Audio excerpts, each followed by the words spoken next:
Bom, nós estamos estudando Romanos, hoje capítulo 9. É lógico que nós não podemos ler versículo a versículo, estudar versículo a versículo, mas nós vamos passando aqui por alguns versículos que foram importantes esta noite, não que os outros não sejam, mas para esta noite sejam importantes. Romanos 9, se você quiser manter a sua Bíblia aberta, ou os mais modernos, a Bíblia ligada. Nós vamos, versículos 1 e 2, diz assim: digo a verdade em Cristo, não minto, e a minha consciência confirma isto por meio do Espírito Santo. Sinto grande tristeza e tenho incessante dor no coração. Vamos no 3 também. Porque eu mesmo desejaria ser amaldiçoado, separado de Cristo, por amor dos meus irmãos e compatriotas, segundo a carne. Irmãos, aqui o versículo 2, Paulo está dizendo: eu sinto grande tristeza e tenho incessante dor no coração. Não era uma dor que um chazinho iria melhorar. Não era uma dor que o paracetamol iria ajudar. Era uma dor no coração, na sua alma, no seu profundo, no seu interior. E esta dor é referente à salvação. Paulo está olhando para os seus compatriotas, para os seus irmãos judeus, e vendo que aqueles que haviam sido escolhidos por Deus para a salvação, agora estavam negando o Salvador. Não creram em Jesus, não aceitaram Jesus, mataram a Jesus. E estavam matando aqueles que serviam a Jesus. O próprio Paulo, antes da sua conversão, era um daqueles que perseguiam os cristãos e queria matá-los. E agora ele está dizendo: sinto grande tristeza e tenho incessante dor no coração. Paulo está falando sobre o desejo verdadeiro de salvar os perdidos. E se esta dor, eu e você, não tivermos no nosso coração, nós temos que rever os nossos conceitos de cristianismo. Temos que rever os nossos conceitos de igreja, de reino. Paulo estava dizendo: olha, não é uma dorzinha lá, de vez em quando, uma aqui, outra ali, não. Constantemente. É uma dor que não cessa, que não passa. Eu olho para os meus irmãos judeus e eles estão rejeitando a salvação. Isto não é algo da nossa igreja, isto é a ordem de Jesus.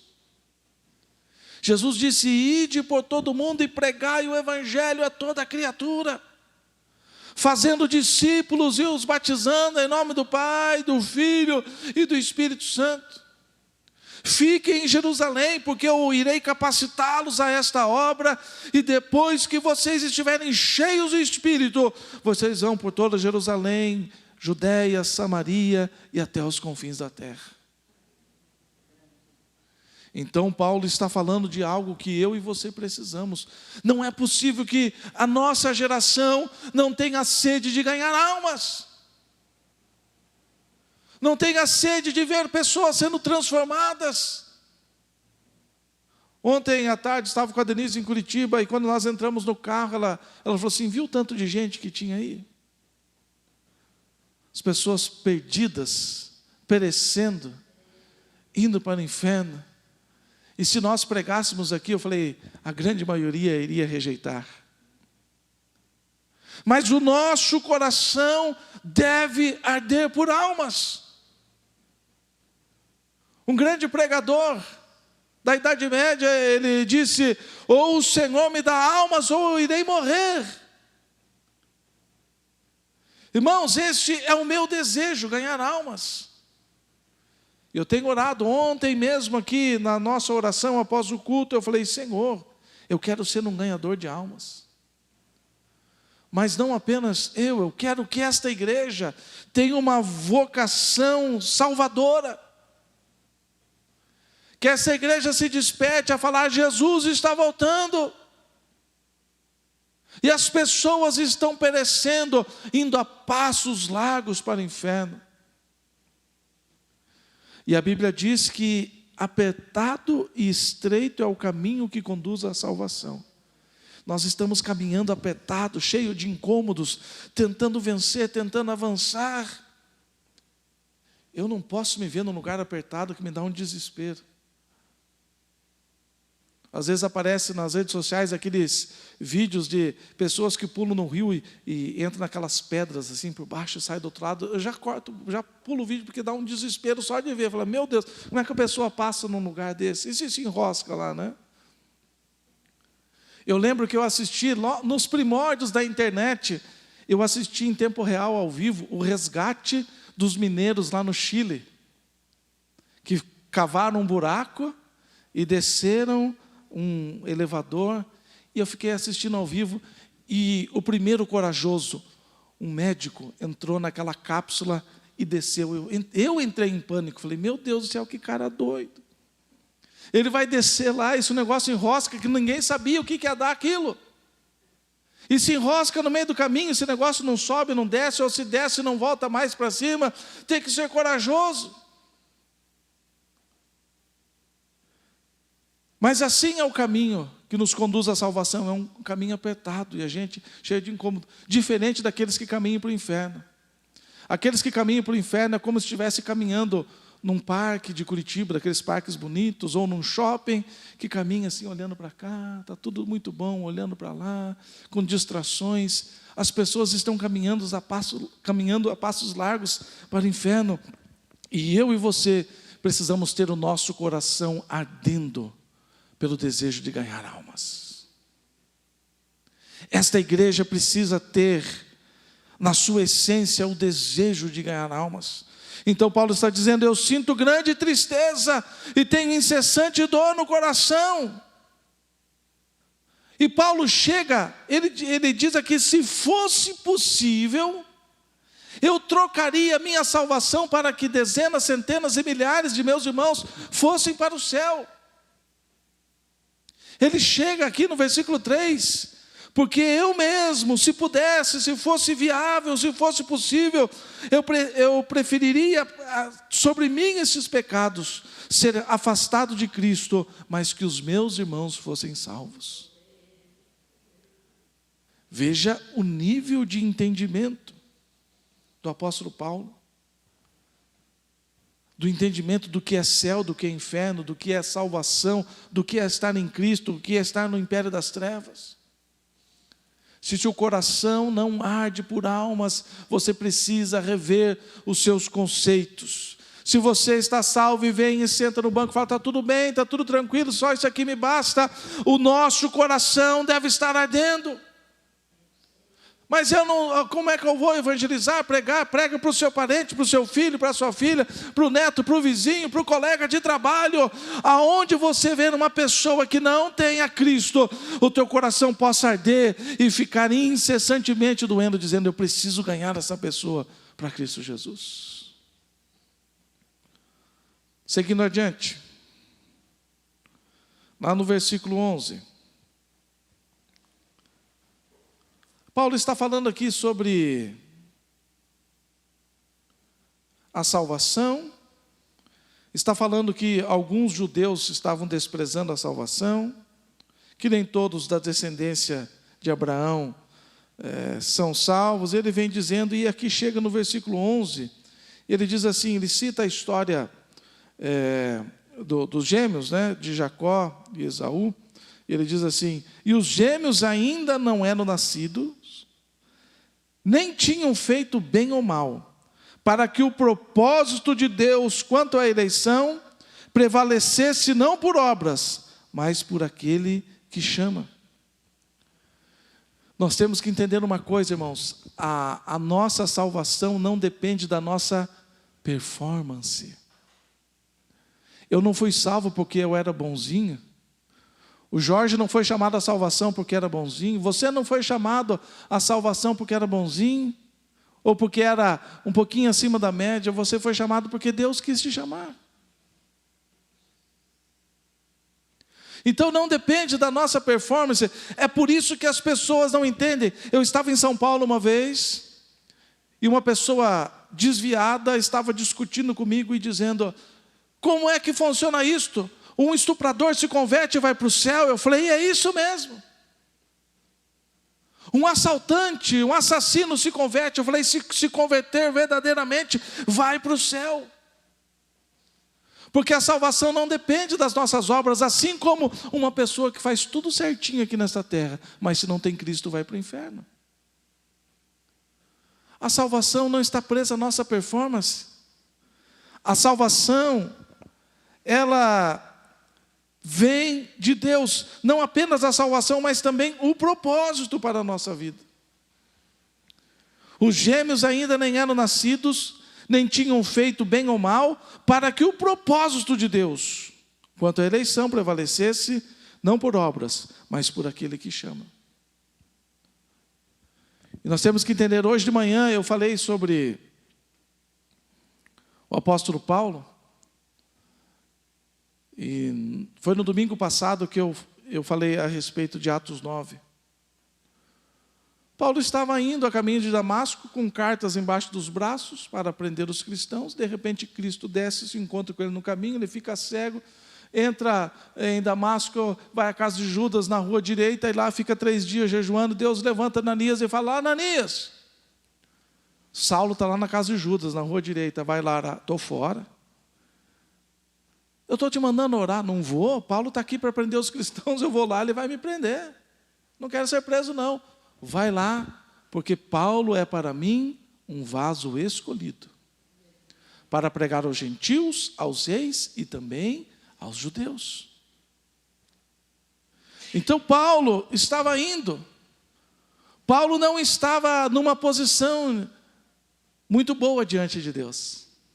Pelo contrário, qual que foi a conversa de Jesus com Paulo? Dizendo, Paulo, Paulo, ou Saulo, Saulo, por que você me persegue? Quem és tu, Senhor? Eu sou Jesus Cristo. Então o encontro de Jesus com Paulo não foi numa situação muito agradável. Paulo estava contra Jesus. Paulo estava tentando destruir o povo que seguia Jesus. Paulo queria prender o povo que pregava sobre Jesus. No entanto, Jesus desce lá e fala, Paulo, você é para mim um vaso escolhido. Que coisa linda. Então a nossa salvação e o nosso propósito não depende, irmãos, da nossa performance. Os meninos ainda nem haviam nascido, não tinham feito nem bem nem mal, mas o Senhor já havia entrado lá naquele ventre e falado assim, olha, é Jacó, o meu escolhido, e é dele que virá a minha descendência. Então, irmãos, nós precisamos entender que a nossa salvação não vem da nossa performance. Muitas vezes a gente olha, eu acho que sou a pessoa que mais ora por andarilho. Eu estou andando por aí, vejo um andarilho, eu falo, Senhor, Tu és poderoso para salvar, para mudar a história deste homem.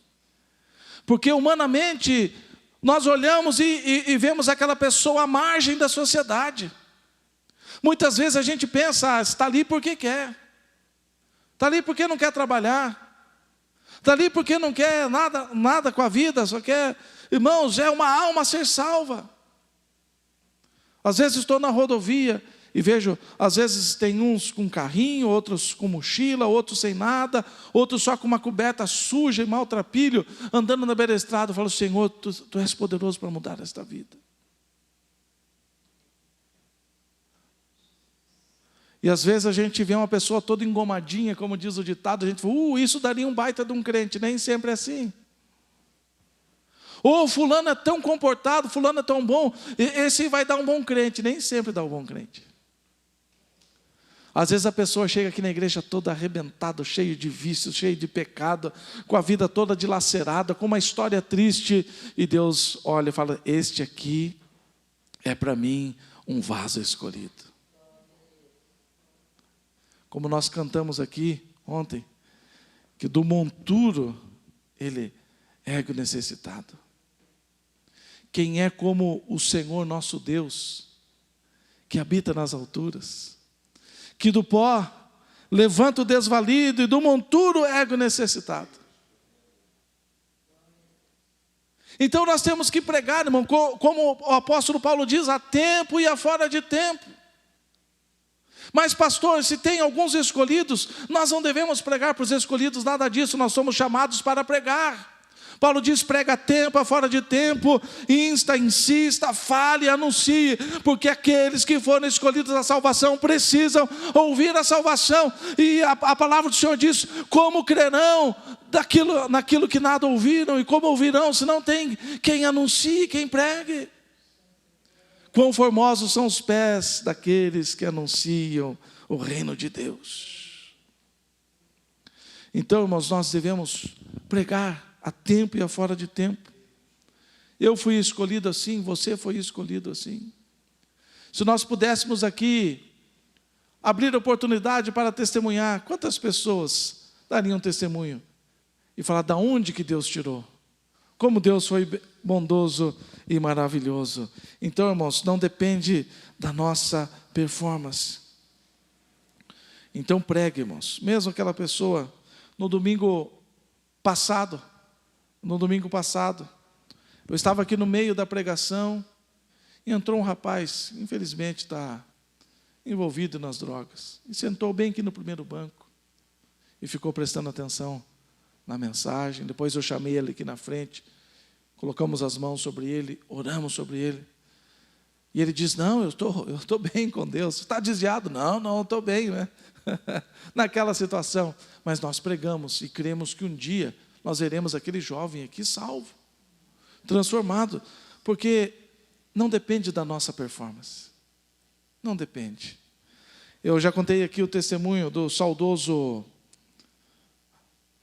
agora eu vou esquecer o nome dele, que gravou o CD ali com a gente, Gessé Braga. Ele deu testemunho de onde Deus tirou. Traficante, assaltante de banco, depois se envolveu no homossexualismo, depois, quando veio para a igreja, estava contaminado pelo vírus do HIV, e morreu salvo em Cristo Jesus. Morreu orando. Num finalzinho de julho, numa noite que estava geando, que estava todo mundo enrolado embaixo das cobertas, e ele estava no sofá, na sua sala, ajoelhado, e falando, Deus, eu sei que minha hora está chegando, e eu quero adentrar os portões celestiais. É isso que Paulo está falando, irmãos. Vamos seguir adiante. Versículo 13 e 14. Que está escrito, amei Jacó, porém desprezei Esaú. Que diremos então? Que Deus é injusto? De maneira nenhuma. Irmãos, nós precisamos entender, nós não entendemos nada, absolutamente nada sobre soberania. Apesar que nós estamos quase começando a entender aqui no Brasil. Não dá para falar muito aqui, né? Estamos aí no ar, né? Mas aqui no Brasil nós temos um que é quase soberano, né? Está todo mundo morrendo de medo. Inclusive eu aqui, se chegar lá, né, ele manda a PF na porta da casa aí, né? Irmão, soberania, o rei manda e desmanda. Eu lembro quando o Dr. Miles Moore, o saudoso Dr. Miles Moore, veio ao Brasil, e ele falou assim, quando eu era jovem, quando eu era criança, Bahamas era a colônia da Inglaterra. E a gente queria caçar passarinho, tinha que pedir autorização, porque o passarinho era da rainha. Não podia matar o passarinho, porque o passarinho era da rainha.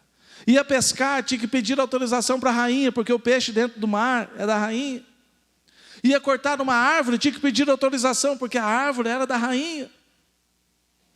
Isso é soberania, e nós crescemos num país democrático, que eu faço do jeito que eu quero, voto do jeito que eu quero, me visto do jeito que eu quero, falo do jeito que eu quero, é o país democrático.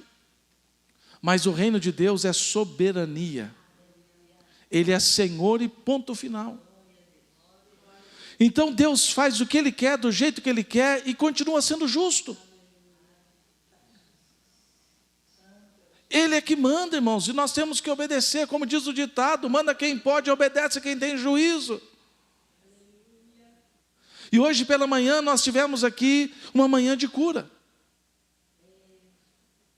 E eu falei aqui na manhã justamente sobre isto.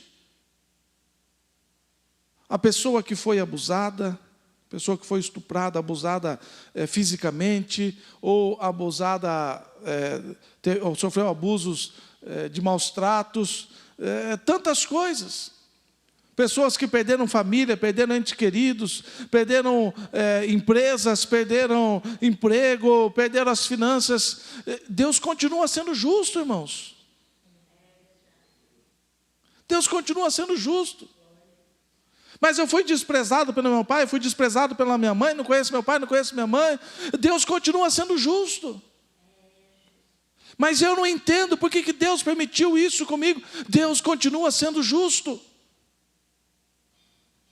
E eu dei o meu exemplo. Imagine um jovem de 17 anos que gostava de pedalar, andava de bicicleta para cima e para baixo nas rodovias, gostava de jogar basquete, que estava 1 ano na aeronáutica fazendo os testes e passando em tudo.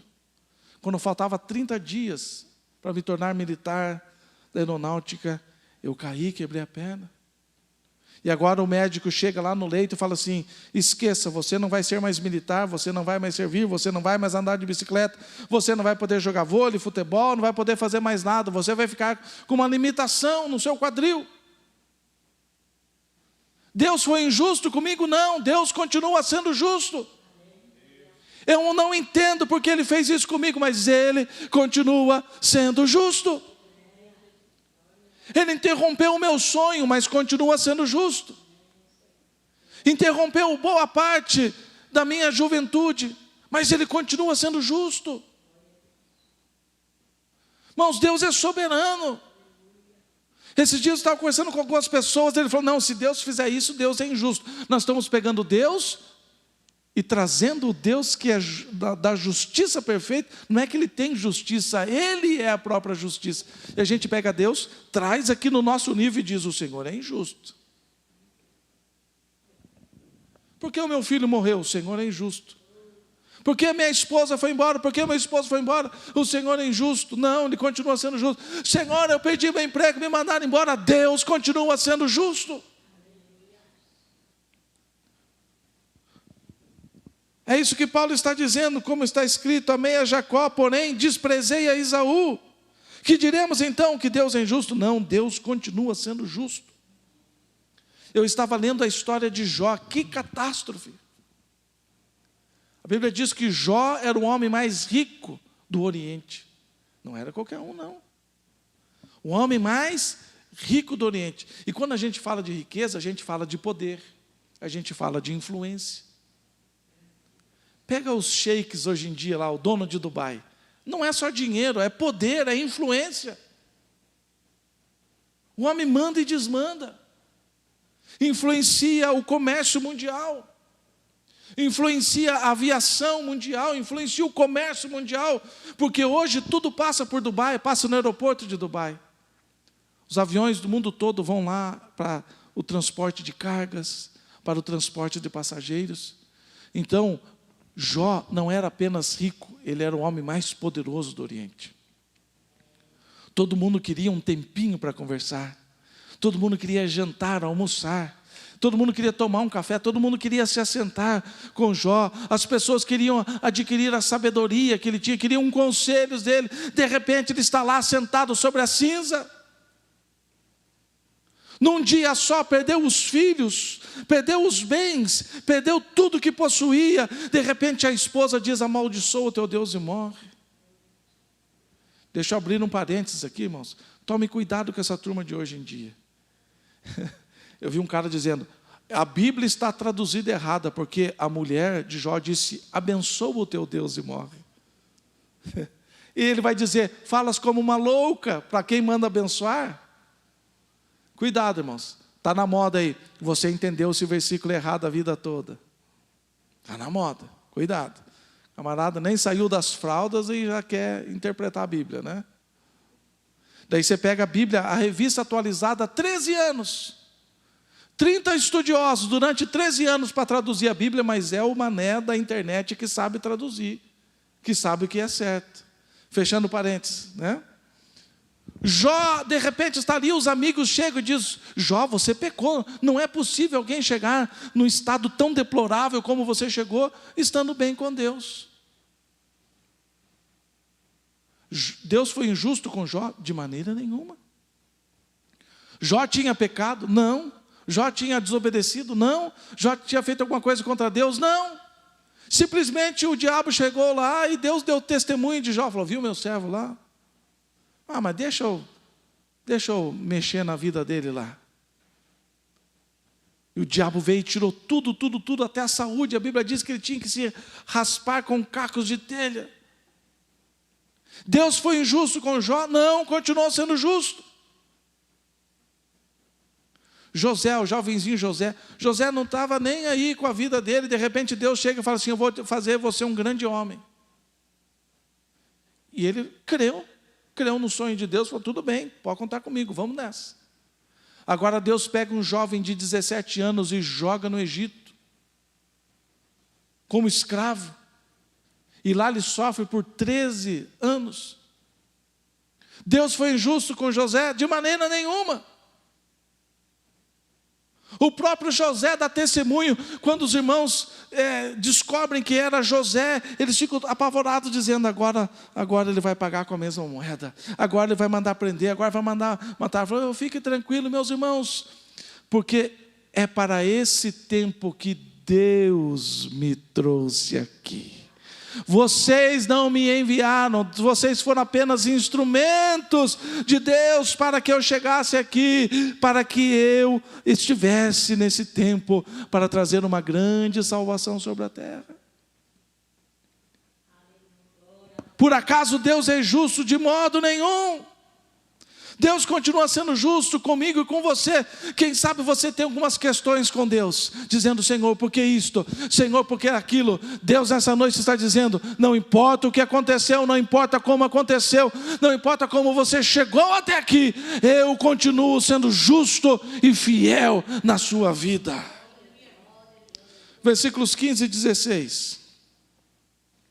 Pois ele disse a Moisés, terei misericórdia de quem eu tiver misericórdia. Terei compaixão de quem eu tiver compaixão. Isso aqui está lá em Êxodo 30, se você quiser ler depois. 16. Assim, pois, isto não depende de quem quer ou de quem corre, mas de Deus que tem misericórdia. Irmãos, a nossa salvação e o nosso ministério não é baseado na nossa performance. É baseado na misericórdia de Deus. Tudo é pautado na misericórdia de Deus. E se hoje eu sou salvo, foi a misericórdia de Deus. Se hoje eu estou em pé, pela misericórdia de Deus. Se hoje eu pastoreio, misericórdia de Deus. Se hoje eu prego, misericórdia de Deus. Ninguém tem nada do que se gloriar, irmãos. Paulo diz antes, se alguém quiser se gloriar, glorie-se no Senhor. Deus não divide a glória dele com ninguém. É a misericórdia dele sobre as nossas vidas. A misericórdia de Deus é quem muda a nossa situação. Em vários aspectos. Foi a misericórdia de Deus que nos aproximou de Cristo. Lá em 1 Pedro 1,3, Pedro vai dizer assim, graças a Deus, Pai de nosso Senhor e Salvador Jesus Cristo, que pela sua misericórdia nos resgatou para uma viva esperança em Cristo Jesus.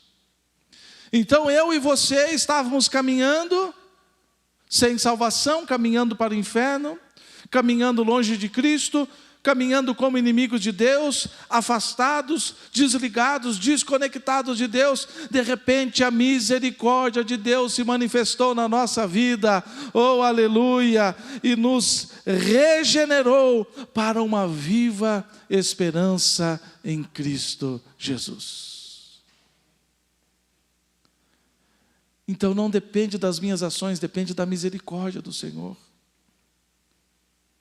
Não é que eu vá saindo, fazendo qualquer coisa por aí, agindo de qualquer maneira, nós já chegamos lá.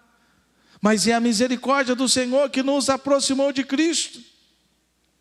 O escritor aos Hebreus vai nos dizer que é a misericórdia de Deus que perdoa os nossos pecados. Hebreus 8:12. O escritor vai dizer assim: com relação às suas iniquidades, por causa da minha misericórdia, eu perdoarei os seus pecados, e deles jamais me lembrarei. Então, irmãos, não é porque Deus viu em mim graça. Ele é filho de pastor, ele é filho de missionário, então eu vou perdoar o pecado dele. Fulano, tem gente que diz assim: fulano sofreu tanto aqui que, né, os pecados dele foram tudo pago, tanto que eu fui, coitadinho, tadinho, sofreu tanto. Não, nada disso, irmãos.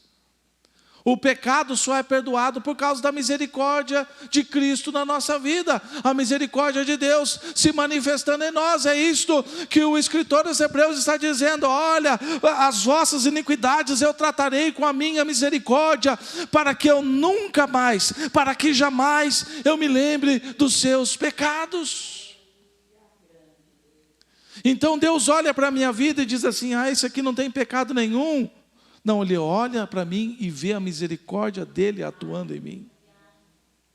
Ele olha para a sua vida e vê a misericórdia de Deus atuando na sua vida. Veja, a misericórdia também, ela se manifesta para nos manter em Deus. Eu não me mantenho em Deus porque eu sou melhor do que os outros. Quantas pessoas você conhece que se desviaram? Quantas pessoas se desviaram? Quantas pessoas que hoje vão longe do caminho do Senhor? Então eu olho para elas e digo: Jorge, eu sou melhor do que aquele lá, porque o fulano se desviou, eu estou em pé ainda. Estava comentando essa semana, acho que ontem que eu estava conversando com o irmão Zélio, né? Falando com o pastor Rubinho, durante 3 anos nós fomos ao monte.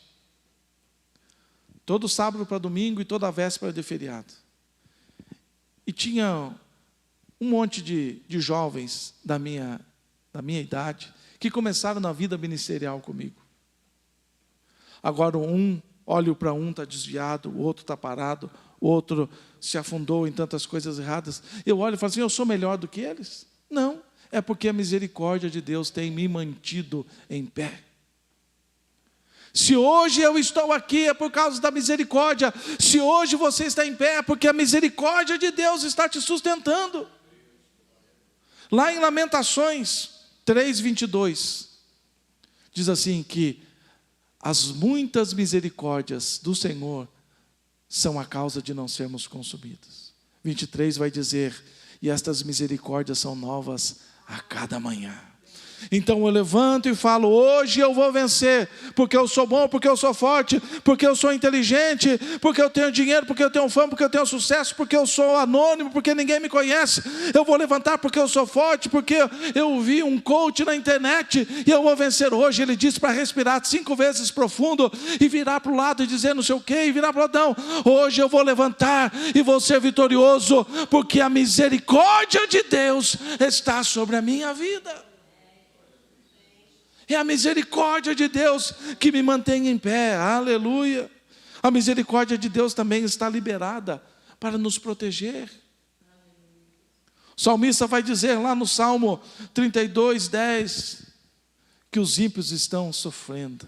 Muitas são as aflições dos ímpios, mas com relação aos justos, a misericórdia do Senhor os cerca. Aleluia. Sabe por que o diabo não conseguiu te destruir ainda? O diabo, a Bíblia diz que o diabo está como um leão, rugindo, tentando nos devorar. E por que o diabo ainda não devorou a mim, não devorou a você? Por que o diabo não... Você acha que se a gente der uma brechinha, o diabo não destroça, acaba com a nossa história, com a nossa vida? Por que o diabo não conseguiu me derrotar? Por que o diabo não conseguiu te derrotar? O diabo me queria ver caído, prostrado, parado à beira do caminho, maltrapilho. O diabo queria ver você abandonando a Cristo. E por que você não abandonou ainda? Porque a misericórdia do Senhor tem te cercado todos os dias. Oh, aleluia! O diabo vem com fúria terrível sobre as nossas vidas, mas somos cercados pela misericórdia do Senhor, aleluia. A misericórdia do Senhor é socorro e vitória. É isso que Paulo está dizendo. Assim, pois, não depende de quem quer ou depende de quem corre, mas depende de Deus que tem misericórdia. O sucesso da nossa vida pessoal, o sucesso da nossa vida familiar, o sucesso da nossa vida conjugal, o sucesso da nossa vida financeira, o sucesso da nossa vida profissional, o sucesso da nossa vida espiritual, o sucesso da nossa vida ministerial, o segredo está na misericórdia de Deus sobre a nossa vida. Não depende de quem quer. Eu quero, mas isto não basta. Eu vou correr atrás para isto, também não basta. Depende de Deus que tem misericórdia. Veja o que o salmista diz no Salmo 59:10. O meu Deus virá ao meu encontro com a sua misericórdia, e Deus me fará ver a derrota dos meus inimigos. Está entendendo o que é o poder da misericórdia de Deus? A gente está acostumado só na hora da crise dizer misericórdia, Senhor. Oh, Senhor, misericórdia, mas nós não paramos para olhar um texto como este e entendemos o que é que a misericórdia faz na nossa vida. Por isso que o diabo ele se descabela de raiva dos crentes, porque lá fora ele faz e desfaz o que quer com as pessoas, ele mata, ele faz as pessoas viverem uma vida terrível, mas ele vem na vida dos crentes e não consegue te tocar, e não consegue te destruir, e não consegue colocar você prostrado, não consegue acabar com essa igreja, não porque nós somos bons, mas a misericórdia do Senhor tem vindo ao nosso encontro, tem vindo ao nosso socorro, e os nossos olhos verão a vitória que a misericórdia de Deus traz sobre a nossa vida. Oh, aleluia. Versículo 21. Será que o oleiro não tem direito sobre a massa, para do mesmo barro fazer o vaso para a honra e outro para a desonra?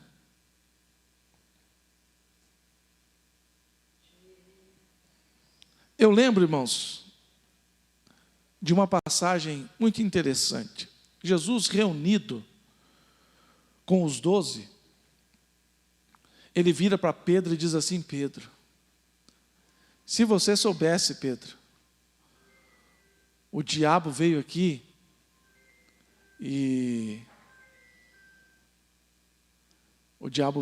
para pedir para cirandar com você. O diabo veio aqui pedir para acabar, para te destruir. O diabo veio aqui para tentar fazer com que você seja destruído. Mas eu já roguei ao Pai.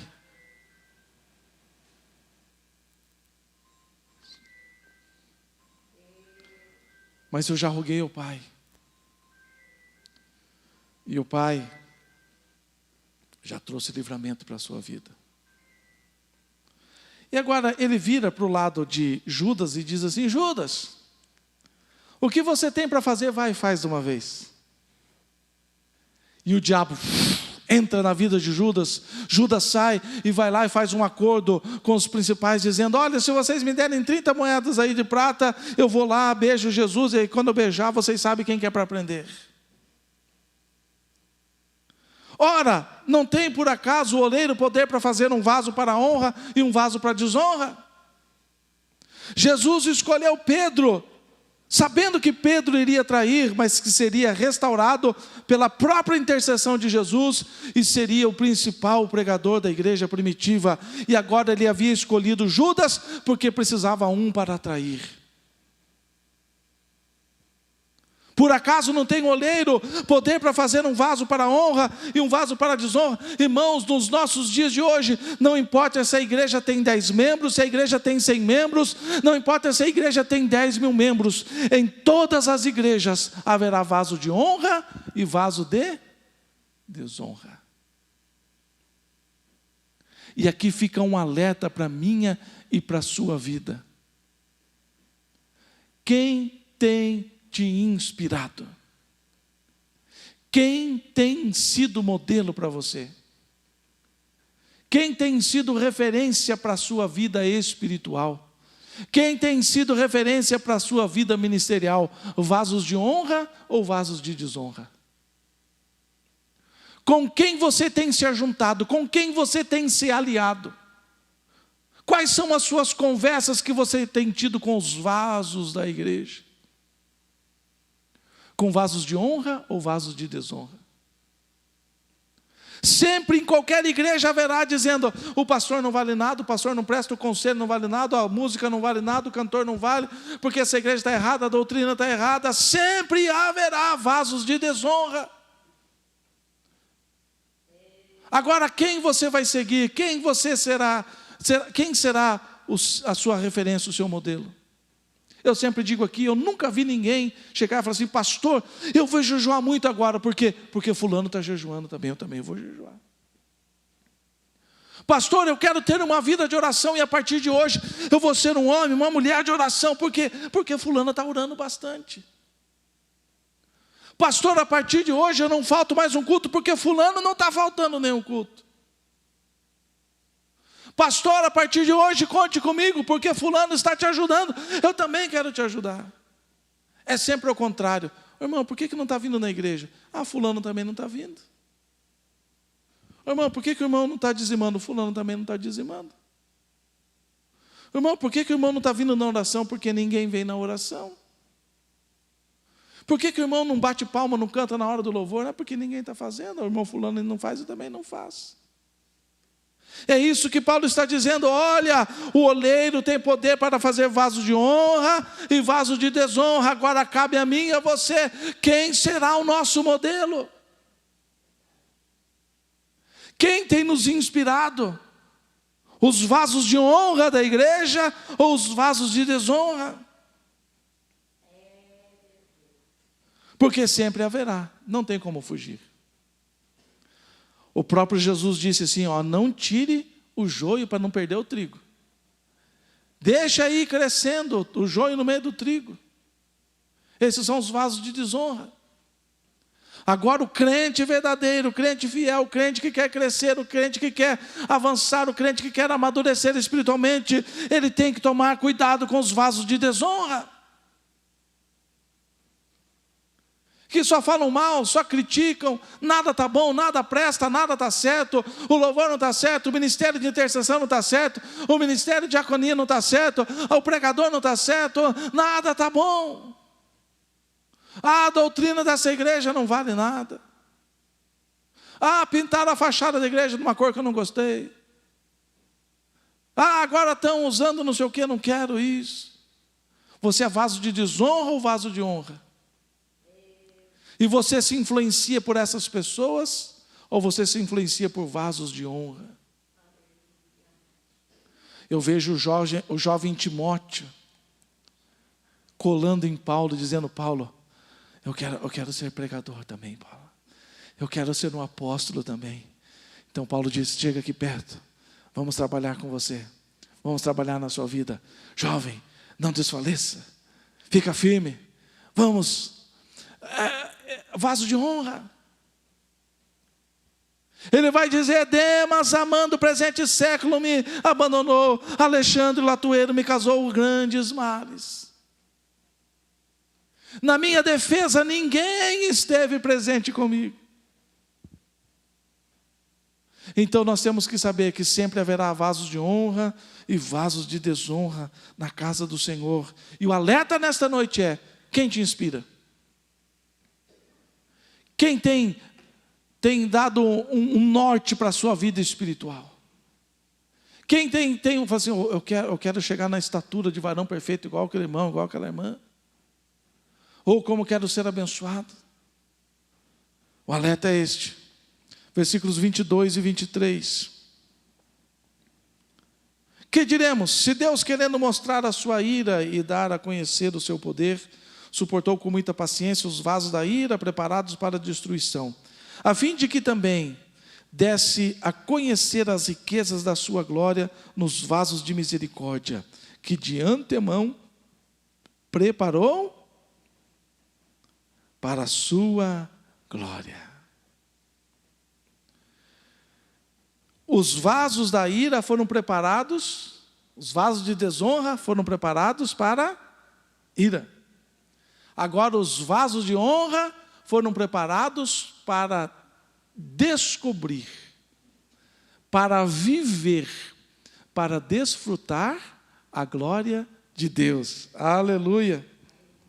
A fim de que também desse a conhecer as riquezas da sua glória nos vasos de misericórdia. E no 24 ele diz assim: e estes vasos somos nós. Oh, aleluia! Ele nos escolheu, irmãos, para revelar as riquezas da sua glória. As pessoas que não são crentes não conseguem entender as coisas espirituais, porque as coisas espirituais são discernidas espiritualmente. Então as pessoas do mundo olham para mim e para você e dizem: que turma quadrada, que bando de pessoas inconsequentes, indoutas, incautas, sem sabedoria. Esse povo fica se reunindo e canta lá, e bate palma, e ouve lá uma pregação. Esse povo, mas Paulo está dizendo que aqueles que são vasos de honra, Deus chamou para revelar as riquezas da sua glória. Aleluia! É lógico que a gente não vai conseguir aqui entender o tamanho, a profundidade, nós não conseguiremos exaurir o que significa as riquezas da glória de Deus, mas vamos lá para algumas coisas. A riqueza de Deus, Deus nos permitiu revelar a sua santidade. O mundo lá fora não sabe o que é santidade. O mundo não sabe quais são os benefícios da santidade. O mundo não entende por que nós abrimos mão de coisas que nos afastam da santidade. Mas nós que fomos chamados para vasos de honra, o Senhor nos chamou para revelar a sua santidade. Chamou para revelar a sua unção. Que coisa gloriosa, irmãos, é o crente viver com unção na sua vida. O crente transborda da unção, que é uma parte das riquezas da glória de Deus. E esta unção nos capacita a tantas coisas. Essa unção nos capacita a repreender um demônio, nos capacita a repreender uma situação. Esta unção nos capacita a repreender uma enfermidade, uma doença. Esta unção nos capacita a olharmos com esperança. Esta unção nos capacita a realizarmos a obra do Senhor. Quantas pessoas desesperadas por algo que acontece, e para o cristão é tão simples, o cristão está cheio de unção, ele fala: não, Deus vai resolver essa questão, e está resolvido. Isso é uma parte da riqueza. Para os vasos da honra, Ele nos escolheu para revelar as riquezas, poder e autoridade. Jesus chamando os 12, Lucas 9 diz: Jesus convocando os 12, deu-lhes poder e autoridade para expulsarem demônios, para curar os enfermos e para anunciar o reino de Deus. Poder e autoridade. O demônio quer fazer alguma coisa lá na sua casa, você repreende o demônio. Poder e autoridade. O demônio quer interferir no seu casamento, você repreende o demônio. O demônio quer interferir no seu trabalho, você repreende o demônio. O demônio quer trazer brigas, discussões, entendimentos, você expulsa os demônios. O demônio quer trazer doenças e enfermidades, você expulsa os demônios. Surge alguma doença que não seja uma doença espiritual, mas algo que surge no seu corpo, você tem poder e autoridade para expulsar. Enquanto as pessoas entram em pânico, entram em desespero. Eu lembro que lá na UTI, quando a GL nasceu e ela ficou 60 dias na UTI, eu ganhei até um apelido lá dentro da UTI. Né? O papai que ficava lá babando em cima do neném. Né? Eu chegava lá, entrava na UTI, estendia as mãos sobre aquela incubadora e ficava orando ali. Era 1 hora de visita. E eu orava cerca de 40 minutos, até o médico chegar. Eu ficava com as mãos estendidas em cima daquela incubadora, orando. e usando o poder e a autoridade que Deus me deu. Muitas vezes orando em línguas, quase sempre orando em línguas, falando com Deus. O Senhor nos deu poder e autoridade sobre os problemas, sobre as dificuldades. Senhor, o médico vai chegar aqui e falar assim, que amanhã é outro dia, mas eu sei que o Senhor é poderoso para resolver hoje a situação. Eu lembro que certo dia a médica nos chamou e disse, olha, nós estamos com uma situação complicada. O pulmãozinho direito abriu tranquilo, o pulmão esquerdo não abre. E eu já conversei com o cirurgião, e há um grande risco. Se tentarmos passar um dreno, pode perfurar o pulmão e a coisa vai ficar séria. Uma cirurgia ela não aguenta. Então nós não sabemos o que fazer. Não sei o que nós vamos fazer amanhã, é um dia muito decisivo. E eu com a Denise voltamos para casa, dobramos os joelhos e falamos, Senhor, hoje nós queremos um milagre.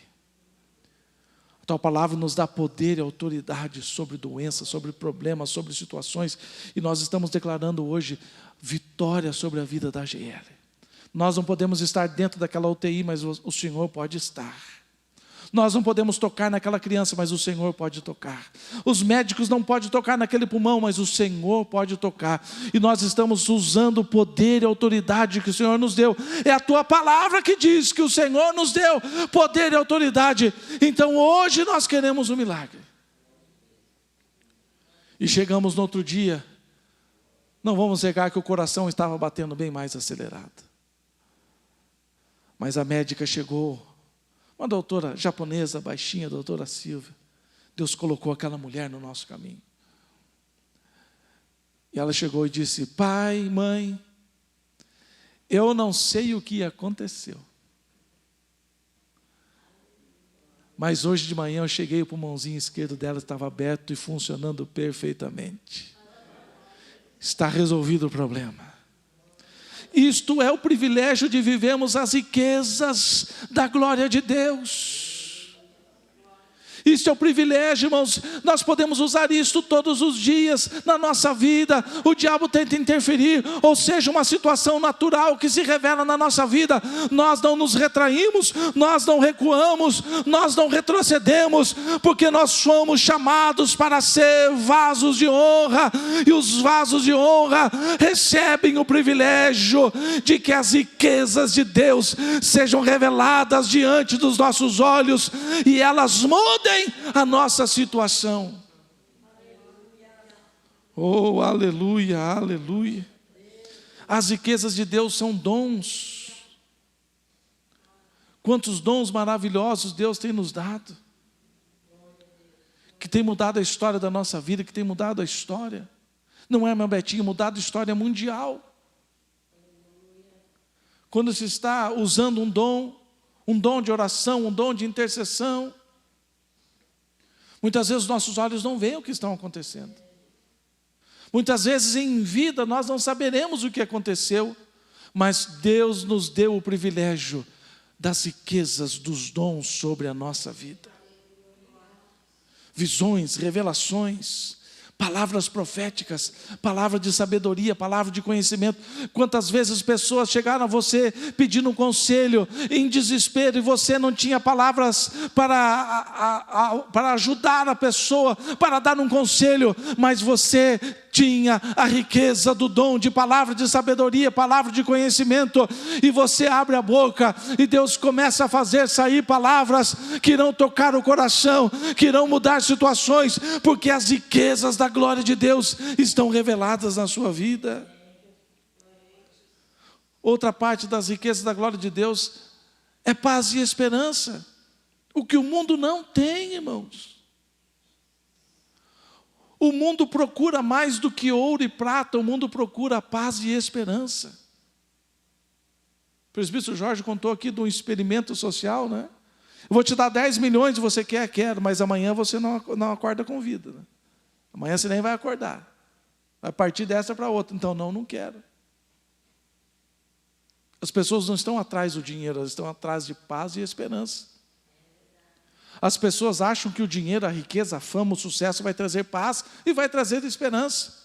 Quando eu estiver morando na minha casa de 15 milhões. Hoje eu vi a propaganda de uma casa de 15 milhões de reais no Alphaville de Curitiba. É de cair o queixo. E as pessoas pensam, o dia que eu comprar a Leila, tinha que ver aquela construção.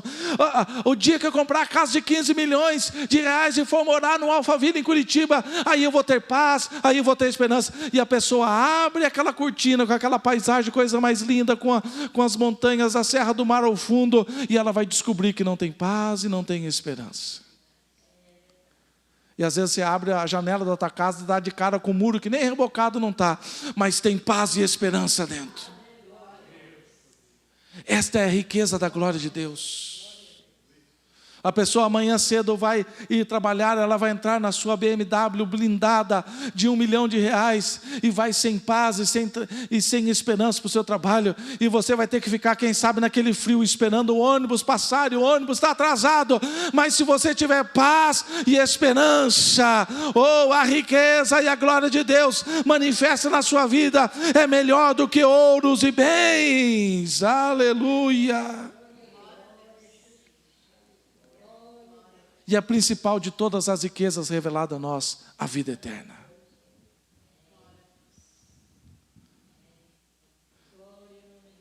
Eu fui convidado a fazer um culto fúnebre de uma pessoa que não era evangélica, e 99% das pessoas que estavam lá não eram evangélicas.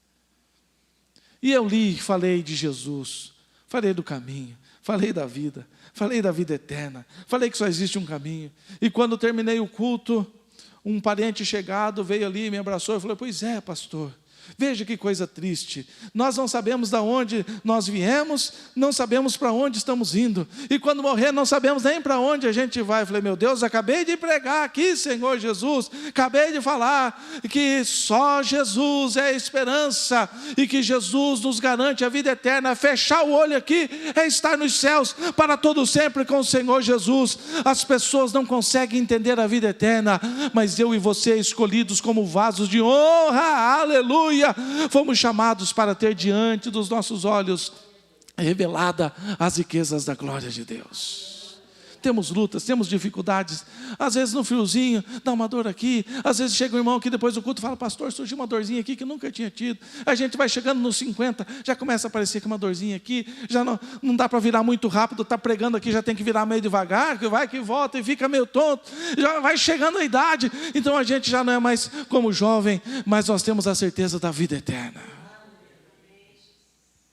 Foi revelada a nós a riqueza da glória da vida eterna, porque fomos escolhidos por Deus para a salvação. Vamos ficar em pé.